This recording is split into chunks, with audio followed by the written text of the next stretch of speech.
नमस्कार दोस्तों, इस समय मौजूद हूँ मैं उत्तर प्रदेश के महोबा जिला के महोबा तहसील में मौजूद हूँ। आप देखते हैं कि लगातार किसानों का जो धरना चल रहा था लगातार जारी है। अभी किसानों के जो बीमा घोटाले में मोड़ आया है कि कई किसान उसमें कुछ गलत सलत आरोप लगा रहे हैं, तो वही किसान है हमारे साथ। जय जवान जय किसान संगठन के हमारे साथ प्रदेश उपाध्यक्ष जी हैं और सभी किसान हैं, और आर्मी से फौजी भाई साहब भी हैं, उनका भी बहुत बहुत स्वागत है चैनल में। क्या आरोप आपके ऊपर लग रहे थे? जय जवान जय किसान वालों ने जो पॉलिसी है पूरी रद्द करवा दी, क्या ये आरोप में क्या कहना चाहिए? ये आरोप बिल्कुल गलत है जी भाई। कुछ लोग जो गलत बीमा कराए हुए हैं वो खुद फंस रहे हैं इसमें। तो हमने अभी 2-3 दिन पहले माननीय डीएम साहब से मुलाकात की है, डीडी साहब से मुलाकात की है, और किसानों को भी आश्वासन दिया है ग्रुप के माध्यम से, प्रेस व्यक्तित्व के माध्यम से कि किसान भाई घबराएं ना, उनके साथ गलत नहीं होने दिया जाएगा। और जो लोग जैसे कि चाचा की ज़मीन है, भतीजे ने ज़मीन खाता लगा दिया है, इस प्रकार की पॉलिसी रिजेक्ट हैं। तो हमारे अध्यक्ष श्री गुलाब सिंह जी के ऊपर कुछ आरोप लगा रहे थे। कुछ लोग ऐसे हैं, कह रहे थे किसान यूनियन वाले यदि धरना न देते तो सबकी पॉलिसी रिजेक्ट ना होती। हाँ, तो वो लोग खुद इसमें लिप्त हैं। तो हम उनसे आपके माध्यम से संदेश देना चाहते हैं कि पहले किसी का बैकग्राउंड देख लें, इसके बाद उस पर आरोप लगाएं। और हमारे अध्यक्ष जी तो ऐसे हैं कि उन्होंने अपना पूरा जीवन समर्पित कर दिया किसानों के लिए। तो हम कहीं ना कहीं उन लोगों को संदेश देना चाहते हैं, ये जो उस दिन यहाँ पे आए हैं, उन लोगों ने यहाँ कई प्रकार के उनके कई आरोप थे कि कोई अभी तक गिरफ्तार नहीं हुआ है, कोई ऐसा नहीं, 200 के ऊपर कंप्लेन हो गई, लेकिन कोई माफिया नहीं पकड़ा गया है, सब गरीब ही पकड़ा गया। उसमें माफिया भी पकड़े गए हैं, कुछ सीधे लोग भी पकड़े गए हैं, लेकिन 2-4 लोग ऐसे हैं जो बहुत जिम्मेवार हैं, उन पे कार्रवाई अभी नहीं हो रही है क्योंकि वो कहीं ना कहीं छुपे हुए हैं। और हम जब तक उन लोगों को गिरफ्तार नहीं करवा देते हैं तब तक हमारा ये धरना लगातार चलता रहेगा और आगे की लड़ाई जारी रहेगी। और अब हमारे साथ हैं पूर्व सैनिक भी रहे हैं, क्योंकि देश के बॉर्डर में भी रहे, सेवा करके आए हैं। आप किसानों के साथ कंधा से कंधा मिलाकर चलते हैं। हमारे साथ फौजी सर हैं। क्या कहना चाहेंगे सर, इस मुद्दे को क्या उठाएंगे आप कहना चाहेंगे, क्योंकि किसानों के साथ इतना बड़ा घोटाला हुआ है। अब किसानों जो आवाज़ उठा रहे तो उन्हीं के ऊपर आरोप लगने लगे हैं कि इनकी वजह से सब हो रहा है। तो क्या आप सबसे पहले तो मैं ये कहूँगा कि मैं एक फौजी हूँ और किसान का बेटा हूँ। तो किसान का बेटा होने के नाते और हम सभी पूर्व सैनिक जय जवान जय किसान के साथ हैं। बिल्कुल, ये इनकी हक की लड़ाई है, क्योंकि जो किसान का बेटा होने के नाते हम इनकी समस्याएं जानते हैं। जो इतना बड़ा घोटाला फसल बीमा का हुआ है उससे काफ़ी जानकारी में है उसकी हम लोग की जो लोग यहाँ पर हैं। तो इतना बड़ा घोटाला हमारे बुंदेलखंड में जो इफ्को कंपनी जो है टोक्यो द्वारा किया गया है, वो हमारे किसानों के साथ बहुत बड़ा भ्रष्टाचार हुआ है।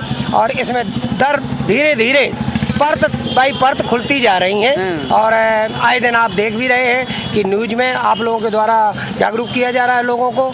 तो किसान, मैं तो कहता हूं कि सभी किसानों से आह्वान करता हूं कि जागरूक हो और अपने हक की लड़ाई के लिए जय जवान जय किसान के नेताओं के साथ, पदाधिकारियों के साथ आएँ और अपनी समस्या बताएं और साथ दें, जिससे ये भ्रष्टाचार ओपन हो, खुले। इसमें बहुत बड़े बड़े लोग इसमें लिप्त हैं, इन्वॉल्व हैं, जिस कारण से इतना समय लग रहा है। और एक दिन समय आएगा कि भ्रष्टाचार पूरी तरह से ओपन होगा। ये लगता है हो जाएगा ओपन? हो जाएगा, अवश्य होगा। समय लगेगा लेकिन होगा जरूर। नारा दिया जाता है जय जवान जय किसान, क्या लगता है इस नारे में बहुत दम है? इस नारे की अभी जो जड़ें हैं बहुत मजबूत हैं, बट इस नारे को जड़ें जो है मजबूत होने के साथ साथ अभी इसको समय लगेगा थोड़ा सा। बट ये सब चीज़ें जो है जय जवान जय किसान ही एक दिन ऐसा होगा कि किसान पे हम सब निर्भर हैं और जय जवान जय किसान पर ही देश टिका हुआ है। एक तरफ सीमा में जवान और जो अंदर है वो किसान, इन दोनों के ऊपर ही ये सब लोग, हम लोग जितने कर्मचारी काम कर रहे हैं सब किसानों के ऊपर ही निर्भर है। इसलिए किसानों के साथ ऐसा अत्याचार नहीं होना चाहिए। मैं तो सभी पदाधिकारियों से, प्रशासन से निवेदन करता हूँ कि इनको जल्दी से जल्दी जो है न्याय दिलाया जाए। जी, थैंक यू। और भी हमारे साथ हैं।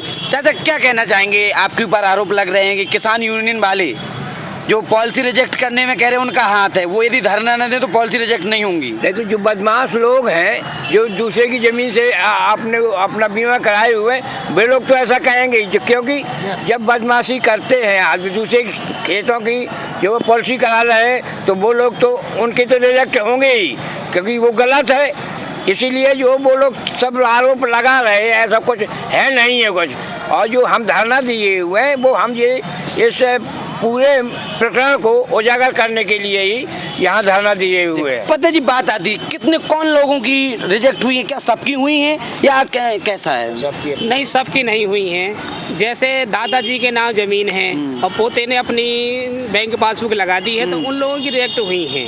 या फिर हमने डीएम साहिबा से और डीडी साहब से निवेदन किया था कि पिता और पुत्र की अगर एक साथ खतौनी और वो लगी है खाता, इन लोगों की निरस्त नहीं होनी चाहिए। और जैसे पति पत्नी है, कहीं ना कहीं जैसे पति है तो पति बैंक से केसीसी बनवाए हुए हैं तो उनका जो डिफाल्टर हैं तो वो क्या करते हैं कि अपने पति की लगा देते, पत्नी की लगा देते हैं और पति के नाम जमीन है। तो इस तरह की पॉलिसी निरस्त नहीं होनी चाहिए। हमने आग्रह भी किया था, डीएम साहिबा से भी किया था और डीडी एग्रीकल्चर से भी किया था।